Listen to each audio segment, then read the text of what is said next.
Hello and welcome to Circle Time, the Early Years podcast with me, Glenn Denny. Now, I'm super excited to introduce my next guest on the podcast. She's giggling already. This person has a passion for everything early years, especially teaching and learning in the classroom. They have since, however, moved on to the research field, gaining an MA followed by a doctorate, both in early years education from Sheffield University. Welcome to Circle Time, Dr Sue Allingham. Thank you very much. What an introduction. I feel as if I'm on, I don't know, national radio. You're very welcome. Maybe we should. Let's take this onto radio. Sue, it's an absolute pleasure to have you on the podcast. Now, we were kind of like, we've been having a long discussion before we even started recording, which is marvelous. But we kind of narrowed down our topic, and we're going to be controversial, aren't we? Possibly. The disclaimer's there, possibly controversial, possibly not. But we're going to say is, fun and play. Are we moving away from that? Are we too curriculum focused? Okay, so let's add, is caveat a good word? Curriculum is a good word. Don't be frightened of the word curriculum. Mm-hmm. We have always had a curriculum, even before we had, I don't know the age ranges of people who listen to your podcasts, but I suspect there will be people who fall into the elderly bracket like me, who can remember the days before anything to do with foundation stage. Absolutely, I can. Can you? I can, believe it or not. I am that old. Right, okay. I would have thought I'd had children older than you, but anyway, never mind. So I'll be quite basically, honest, another few years I'll actually be 50. So there you go. Okay, good. Thank you for that. I'm not telling you how old I am this year, but the Beatles wrote a song about it, so there's a clue. And everybody is banned from singing it. Anyway, going back to the plot, I started teaching in 1981 in nursery, and I've been all the way through primary years in my teaching career, through to what used to be top infants, into the junior department, to what is now year 6, and finally found my niche, if you like, in the early 80s with early years nursery reception. And even way back then, we had a curriculum. Then we got the national curriculum, because curriculum basically means what you want to teach and what you want the children to learn. Mm-hmm. And the word, I prefer pedagogy to teaching, because it sort of runs deeper, and pedagogy means leading. Mm-hmm. So we always knew what we wanted to teach and how we wanted to teach it. But what we didn't have back in those days, I hope you can't hear the planes. I don't live too far from Heathrow, and I'm under the flight path by, apparently. It's currently making me think of holiday, so it's all okay. So I think I was very fortunate that the first school that I started teaching in permanently after a one-term job somewhere else, the head teacher then was she had a vision of what she wanted each year group to teach. And I had what was then middle infants, which is now year 1. And she had set things she wanted covered in each year group. And we had it on, if you can imagine, an old typewritten script. Mm-hmm. We had an old typewritten script of the things she wanted covered. And I don't mean specific stuff like phonics and words.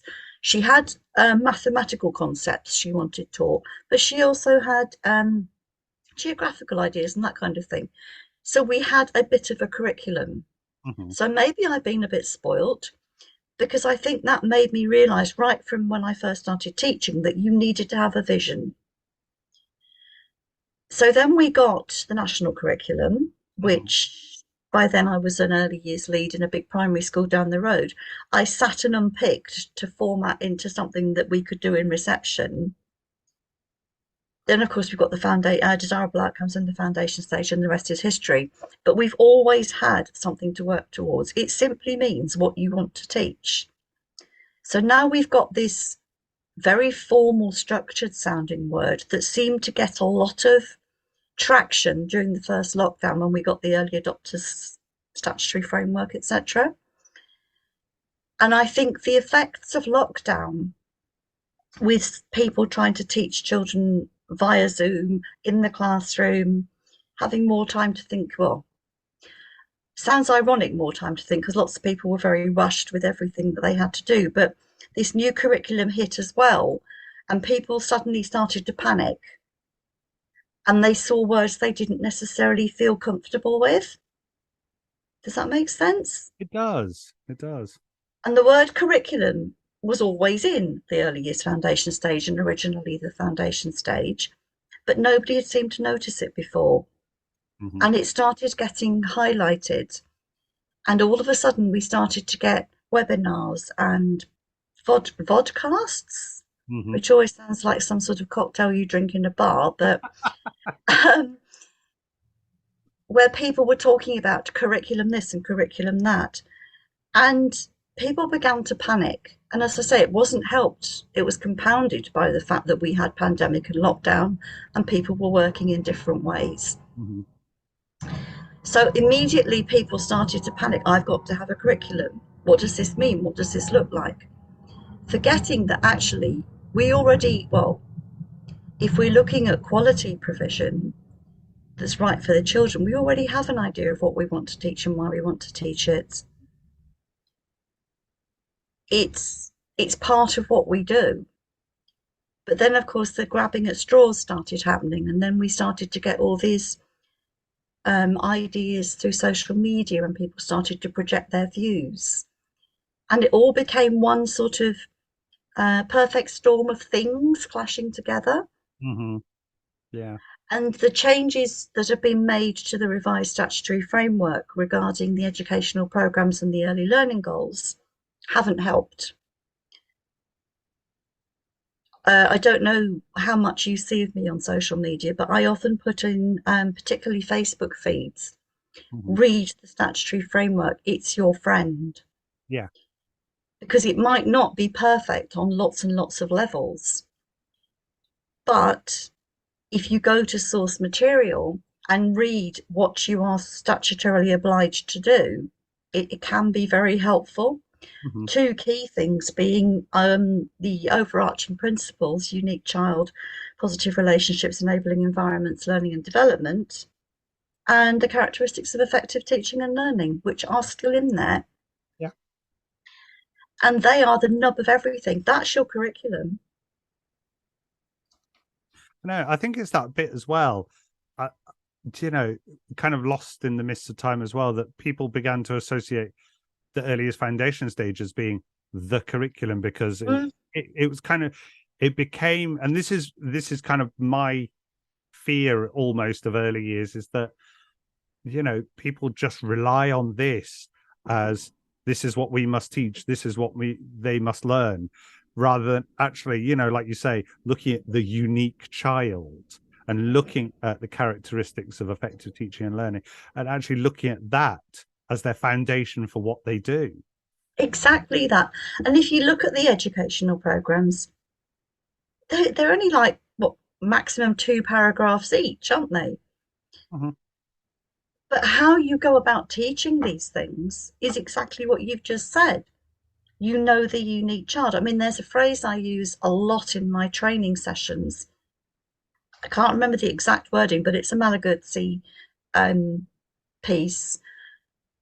And it's something along the lines of, we have to teach the real child. We can't go from a preconceived idea of the child that we read in a book or we get offline. He doesn't use the expression offline, but I will for this example. We have to go with the real child that comes to us and that we play with and interact with.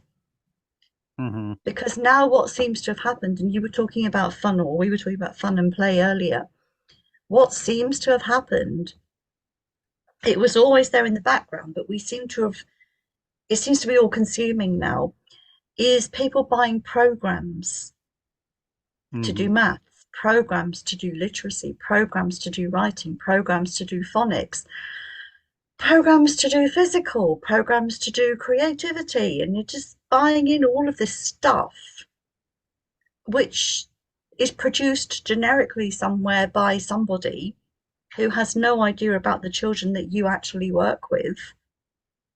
And I find it terrifying. but it's not the people. Let's think about this. It's not the people who buy it in. It's not their fault because they're frightened, Hmm. and the reason that they're frightened is because there appear to be expectations coming from higher bodies that aren't necessarily appropriate for the youngest children. Hmm. It does make sense. I mean, so an example I've got of where, a setting I've worked in previously, that our curriculum it was all around the child and the child being very much at the center of what we do. Mm, And mm, mm, mm. we did have, oh gosh, when was that? It was last year sometime. And we had an Ofsted inspection. Now, I was avoiding saying that. Did you notice? I know you did very well. You did very well, but I thought I'd bring that one up because it kind of relates to what we're talking about. So I thought I'd swear slightly and say Ofsted. Oops, said it again. But anyway, Three times. I know it was meant to be my day off, but we kind of got the clarion call. They're on their way. Actually, no, Mm. they're on the way. They're here.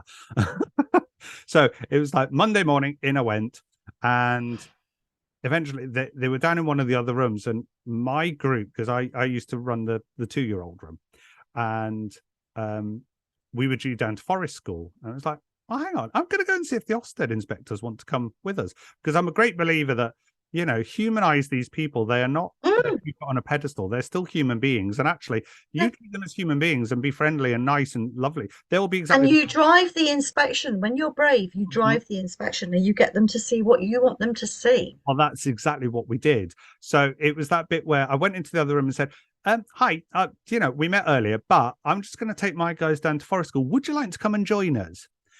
And that they said, oh, yes, please. So literally 2 seconds later, they appeared in my room and we wandered down. There they are with their laptop in their arm, walking down with us. It's like, good luck getting a Wi-Fi signal down here. But I hope anyway, they had good shoes on. well, I don't know if it was entirely sensible for forest school, but they did all right. Luckily, no high heels. But anyway, they came down with us, but again, they were asking us these questions, but it was questions about our children. Yes, we had the usual safeguarding questions, what do you do? And Yep, yeah, completely right. standard base, fine. But they were asking us, oh, so what about this child? And literally, myself and my colleague were able to tell them everything about the child because our curriculum was about the child. It wasn't that by this age they must learn this and this and this. It was, what do they want to learn about? How are you going to get there? I think that's a really important point, and I've been arguing this point a lot lately. This whole notion of age-related expectations, Mm-hmm. ARE. I mean, I've got 4 grown-up sons, and I can tell you that they didn't all do the same things at the same time Mm-hmm. because, funnily enough, each child is unique. Mm-hmm. I have a 8-month-old granddaughter, and she's doing different things at different times. Um, and this whole knowing the individual child thing is really important. And we've fallen into this trap of at, I don't know, 2, they need to be doing this. At 3, they should be doing this. At 4, they ought to be doing something else. Mm-hmm. Well, no, because actually, the developmental stages are not the same as the age stages, Mm-hmm. as the ages. And I do a lot of work around the idea that it's about stage of development, not your chronological age. I wrote something about it again today, funnily enough, because we all do different things at different times. I know there's a very famous example that does the circuit a lot of the riding of the bike. Mm-hmm. I don't know whether you've seen this up in Scotland, but there is an example given quite a lot on various vodcasts, webinars, Mm-hmm. that there are stages, progression stages towards riding a bike. Mm-hmm. Well, there's a lady called Helen, no, not Helen, Verity Campbell Barr has written a book about about curriculum and pedagogy and about how there's no such thing as a normal child. It's Mm-hmm. called Why Every Teacher Needs to Know About Child Development or something like that. It's Verity Campbell Barr and one other author whose name I can't remember. But she talks about there's no such thing as a normative child because actually children all learn to ride a bike in a different way. Yeah. There aren't set stages. And if you look at my four sons, that's very true. And if you look at me, I didn't learn to ride a bike until I was probably about 11. And then I only did it because I was in Guernsey and I was staying with my godmother, and her eldest son had a bicycle with a crossbar, of course, back in those days. And I just kept jumping off the wall onto the bike until I didn't fall off anymore. Now, that's not a stage recognized on the progression of skill stuff, but you can't talk about a child will do this when they're two, because one 2 year old might, but another 2 year old might not do it like that. Yeah. It's just nonsense. So when you get asked by an Ofsted inspector, what does your curriculum mean for these children? Of course, you demonstrate, well, this is Freddie, and we know that Freddie, whatever, whatever. So when we work with Freddie, we do this. I've been hearing some ridiculous stories recently about inspectors looking round the walls. This is in a reception class, looking around the walls for 3 sets of vocabulary on posters that are differentiated to 3 sets of ability. Now, I don't know how that works, because what happens if you use one of those words off for, let's say, for the sake of argument, the air quotes more able list? Mm-hmm. Actually, you're working with one of the air quotes less able children. What happens then? In my head, I literally cannot compute that because No, it it doesn't doesn't make work, does sense, does it? it? But if you have real, authentic conversations with the children, and you know this from the work you do, you get the most amazing vocabulary, don't you? Mm-hmm. And you find out the most stunning things that they know that you could have never second guessed. Mm-hmm. So you just know that you talk to the children, you talk about when you're in forest school, you talk about the real things you're encountering. You enable them to experience real things like fires and sawing up wood and hammers and nails and nature, That's it. which is, of course, it's fun, but it's also learning, isn't it? And It is. teaching. It's experiences, but experiences that are meaningful to each child. You know, I mean, you're talking about the hammer and nails there. I mean, there was one time so when I started the same setting, when I first, because I started the 2 year old room, it didn't really exist prior to me joining. And we got heaps of, like, we were so lucky, we got loads of new furniture to go in the room. And of course, all that furniture is flat packed and put together. Of course it Of is. course it does. But do you know what? I said, well, who would like to come and help me? Instead of me going, right, I'll need to do all this whilst you guys sit and learn all this. I was like, well, who wants to come and help me? And literally every child was like, Yeah, the concentration, the silence. I know. Oh. I was in a nursery the other day, funnily enough, a little nursery that runs out of a sports pavilion, and the new office chair arrived. Mm-hmm. And of course, that was as much as you can flat pack an office chair. That was flat packed. And so the manager just put it in the middle of the floor, and the children fell on it. It was wonderful. Mm-hmm. And they were helping. I mean, it was ever so complicated to put together, as you can imagine, but it was just brilliant. And that's how you develop vocabulary. Mm-hmm. And there's no way you can have a list on the wall that says what words you're going to use throughout the year or throughout that term, because you don't know. Mm-hmm. You can't possibly know.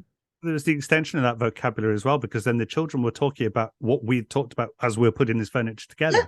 Then they'll go home, talk Yeah. about it there, and then the parents would extend it further. I mean, there's Of all course. that learning that's not just necessarily in the setting, but they No. carry it with them.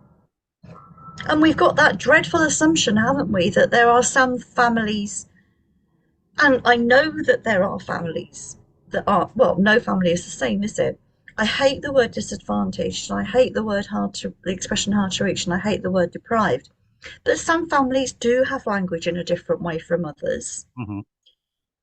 And maybe some families don't speak to each other as much as other families do. And I get all of that. Of course I do. But even so, there will be language used in families. Hmm. And unless you have those real conversations with families, you can't, with children, you can't know. You don't know what that child knows. And it might be all about television programs, Hmm. but we can't stand in judgment on that, can we? It's about their world, though. Of course it is. And it's about the different experiences. It's that whole cultural capital thing. Hmm. The Ofsted definition of cultural capital, there's that word again. Um, I was going to try so hard not to use it, but in the school inspection framework, it talks about the best of what is thought and said. And of course, it's different in the early years inspection handbook, where it talks about children coming to settings with different experiences. Now, in the original draft of the early years inspection handbook, it said some children come to settings with lesser experiences. And actually, a group of us pulled them up on that because, well, you can't say some children have lesser experiences, can you? Because that is massively judgmental. Hmm. And it's the in whose opinion thing, isn't it?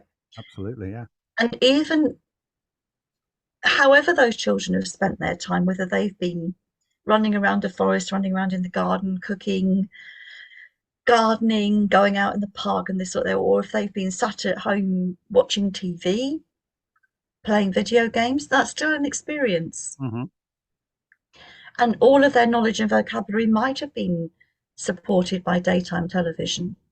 But then it's down to us to find out a bit about daytime television and have a conversation, isn't it? Oh, I mean, that's a perfect example. It's like another setting I was at, and one of the children non-stop talking about Paw Patrol. I knew you were going to say Paw Patrol. You're welcome. Other programs are available. But I was like, I have literally no idea what this child is talking about. So, I mean, I'm not going to lie, I wasted 15 minutes of my life. I'll never get it back. But I've never seen it. just don't. No, unless a child is really, really talking to you about it. It was, I I mean, watched for me, Coco it was Melon awful. with my But granddaughter. hey, that's okay. It's all good. We don't, It's we don't not. judge here. We don't judge. But Thank you. it was that bit where I needed to know something more so that I could share that Of course you experience with that did. child. So Yeah, of that's course you what I did. did. You can't stand in judgment and say, well, you shouldn't be watching that. You should be doing this. Hmm. Because it's that whole, well, what is the best of what is thought and said? And that's not what cultural capital is anyway. Hmm. Um, for anyone who can't sleep or is bored, then go off and read Pierre Bourdieu on cultural capital. But each child, each family, each of us come with our own cultural capital. Hmm. I mean, I bet if you and I talked about what we do on Christmas Day, we'll have family traditions that are quite different from each other. Yeah. And that's quite right, isn't it? And some of my family traditions I've carried on from my parents, and now my grown up sons use them. But we have to respect what each child and family brings us. Hmm.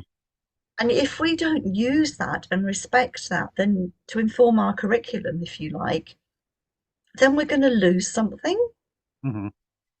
Um, it's like Ofsted when they started originally talking about cultural capital, they talked about it as a jigsaw puzzle, and they talked about one child coming to setting with, I don't know, let's say 6 pieces of their cultural capital puzzle in place, Hmm. and another child coming with 4 pieces.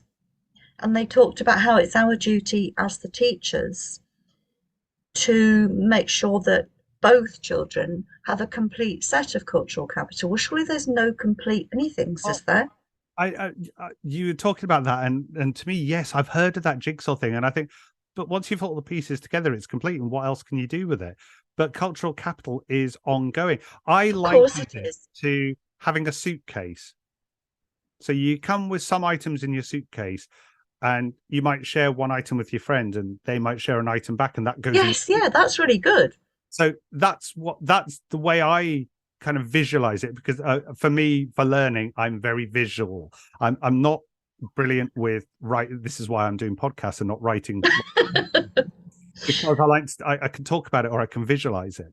But for me, that's what cultural capital is. You arrive with your suitcase. I mean, there's a suitcase I can see it. I It can is see your my little suitcase. Yeah. suitcase up above me on the shelf, and that I actually did a video years back for it, and that was what to me cultural capital was. It was this suitcase. I mean, you come with some of your items, and you swap an item, and you get an item, and Mm. you swap another, but you build up all these lovely But it items. should never be finished, should it? No, no. And I often use this analogy as well. Julie Fisher talks about the cognitive jigsaw, because the cognitive jigsaw is, and by the way, I always say teachers about everybody, because no Mhm, matter who we are, background, experience, qualifications, children are learning from us. mhm, So I always say, kind of apologize, but not, because I call everybody teachers and I don't want anyone to be offended. But it's our role as teachers to make sure that the pieces of puzzle we fit into the child's cognitive jigsaw fit into the bits that are already there. mhm, Because if you do jigsaw puzzles, you'll know that it's very easy to jam a piece in mhm. and you don't realize it doesn't fit till a bit later. Yeah, And then you've got to unpick a bit. But that cognitive jigsaw surely just goes on and on and on. We learn something new every day, don't we? yep, absolutely. Or at least we should. I mean, you were talking about sort of working with Minnie, and like Yes, her big thing is neuroscience. And it's like absolutely. doesn't matter. Like, I mean, we know that quite frankly, a child's brain is basically like a firework display, constantly and buzzing. But even as adults, it might not be as big a display, but it's still fizzing and But buzzing. you still learn something, don't you? Exactly. Well, that's it. I mean, with a young child, it's so much information about this huge wide world that we live in. Yes. But as we get And older, you it's learn all those really things. There's exciting. still, yeah, there's still so many things that excite us and interest us, and that's what that kind of feeling should be retained as adults and celebrated with the children. That's exactly the point. And if we can't be excited when those children arrive at our door every day, then I think we've lost something. And I see far too much now on social media feeds of people feeling really stressed because of the pressure they're under to fit in an hour of this and an hour of that and an hour of something else. And people say, well, when do we play? And I just think, what's happening out there? This is this curriculum thing that's gradually crushing people in. And it doesn't need to, because the foundation and stage statutory framework actually is as open as you want it to be. And if you read it, and as I say, I was quoting from it again today in something I was writing, it's not restricted. It's not expecting you to be restricted. Mm-hmm. I will agree that the early learning goals are restricted, but hey, we're not talking about those. They come at the end of reception. Yeah. And we don't need to have this narrow focus on things, but this is the direction of travel that we're going in. And it's very worrying. What is it? Birth to Five Matters talks about the path to maturity is more like dancing around a ballroom than climbing a ladder. Yes, that's exactly what it is. Because it's messy. Mm-hmm. I mean, we work with young children. It's not a straight line, is it? Nope, definitely not. You go sort of 3 steps forward and 28 steps back. You have that moment where you think, yeah, they get it. And then the next day it's gone completely. And that's completely how it should be. And that's why we have the statutory characteristics of effective teaching and learning, to inform our teaching and to observe in learning. We want those children. And when we talk about developing a curriculum document, and you were mentioning this earlier, when you were talking about the inspector walking with you to forest school, we want curriculum documents that say when our children leave us, they want to investigate, they want to ask questions, they want to find out. It's all those characteristics words. It's not we want them to be able to write their name and ride a bike, Mm-hmm. because you can do that. But how boring is that? And our sector should not be boring. We should be Oh, about absolutely not. It's that word fun. Yeah. yeah. Because unless you can have fun with these youngest children, I'm not sure why you're teaching them. No, I mean, if they see you're having fun, they're more likely to join in with you. Absolutely. You get so much out of them, and so much that they'll be Like the happy flat to pack do. furniture. Yeah, exactly. And that was just something that occurred there and then. They wanted to join in. Come and let's do this. And what was so nice about that example was you didn't say to the children or think to yourself, I can't do this now because now we've got to stop because it's snack time. Hmm. You did it Yeah. because it was there and it was something that was exciting everybody. And I'm hazarding a guess that even if it had been lunchtime or whatever, you might have delayed it by 10 minutes because it was so exciting. Hmm. Yeah. Absolutely. And what we've got out there now is a whole set of adults who are frightened to do this stuff because it won't be in their curriculum. Hmm. And what worries me is the open-mindedness of thinking, like it when it snows, for example. I know for fact that when it snowed, when was that? Just before Christmas? Yes, it We've had was. Yeah. snow fact, yeah. I know there were adults who were told not to go outside and they could had to get on with what they were doing indoors, even though it was snowing. Yeah. How can you not take a lot of young children into the snow when some of them may never have seen it before? Hmm.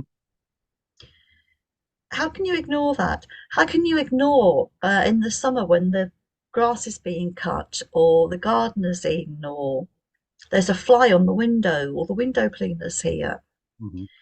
But because you know your curriculum, you think, oh, right, there's an opportunity to talk about whatever. Hmm. Just because it says this on my timetable, it doesn't mean that's what has to happen now. I often ask people, what, how many rules and routines consider the adult or about the adult, and how many are about the children. Hmm. But the thing is, I often wonder because I've been around a while, let's say, um, less experienced younger colleagues think they can't do it like this anymore. But I would argue that teaching with an open mind and using what is given you every day that just randomly happens, you're going to get a far better level of learning than you would do if you stuck to a set math scheme or a set literacy scheme. Hmm. No, it's definitely. I think for us, we need to be front and center with the child. Of course. But how do we do that?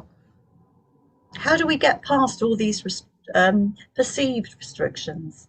I think it's like you said. You need to go back and read your statutory framework again, It's and a very actually powerful allow book, it to free you, not chain you. and here it is. I think mine's over there somewhere. It's been written all over, and I've got the wonderful Ben Kingston Hughes across the front. Joy, the fourth characteristic of effective learning. You've interviewed Ben, haven't you? Not yet. Have No, I you need to not? get a Oh, hold he's of him. lovely. You have to interview Ben. I mean, if you look at this, it's very clear about what we do and why, and the statutory reasons why we do it. It talks about, children develop quickly in the early years and a child's experience between birth and 5 have a major impact on their life. Well, if that child is made to sit down when they're age 4 on their first day in school and they're made to sit down and write, let's say they're doing phonics, so it would be SATPIN as the first Hmm. phases of phonics, and they're made to sit down and write the letter S at age 4 on the first day of school.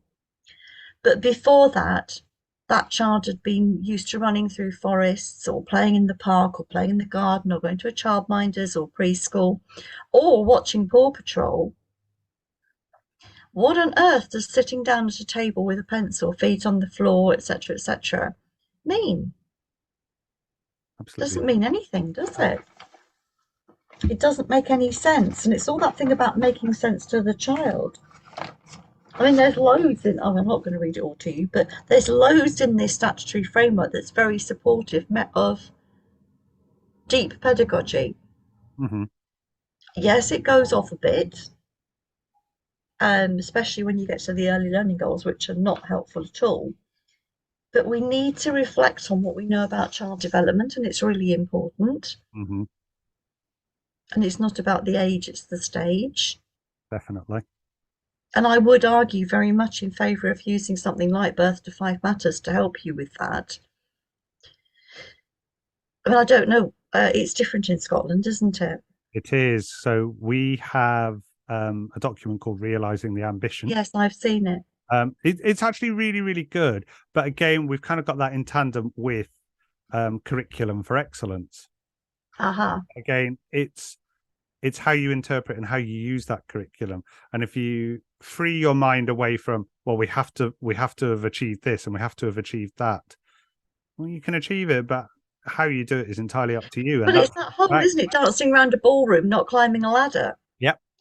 I liken it a lot. I've got a photograph I took in a North London park several years ago now of a huge pile of leaves. Obviously, it was in the autumn. And it's a perfect pyramid of leaves, or cone of leaves, in fact.